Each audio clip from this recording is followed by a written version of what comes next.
ভাই দেখেন দেখেন কিশোর গ্যাং বেড়ে গেছে দেশে। দেখেন এক লোকে কি অস্ত্র মস্ত্র লই এখানে গুন যায়। এ ভাই আপনি এখানে কি থুইছেন ভাই? এখানে কি থুইছেন আপনি? এখানে আমার একটা ব্যাগ রাখছি। কি ব্যাগ? ব্যাগে দেখি কি আপনি এখানে ব্যাগে কি রেখেছেন? চেনি। ওরে মাশাআল্লাহ বাবুরে, আপনি এই শ্রেণী কেন রাখছেন? এখানে কিতেন থুইছেন আপনি? এগুলো আমি পালা দেবো। আমাদের তারেক রহমান করে বলেছে হ্যাঁ। বাংলাদেশ হবে, হ্যাঁ। সন্ত্রাস থাকবে না। হ্যাঁ তারেক জিয়াকে আমি চ্যালেঞ্জ জানাই, কোনো দেশ এগিয়ে যাবে, কোনো সন্ত্রাস থাকবে না, আয়নার মতো পরিষ্কার হবে। আমরা চাই না সন্ত্রাসীবাদ, আমরা পালাই দিলাম। এখন এগুলা আর নেবেন না আপনি নাকি? এটি আর নেবো না। বাংলাদেশ হবে।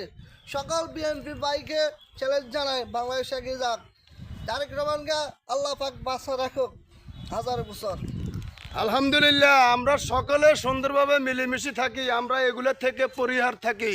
সবসময় আপনার দেশটাকে সরকারের থাকে, আমরা লেগে থাকি, এগিয়ে যাব।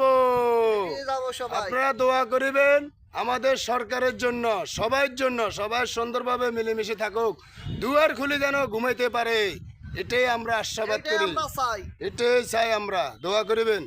এই যে দেখেন এগুলা পালাই দিছে, আর এগুলা গ্রহণ করা হবে না, দেখছেন?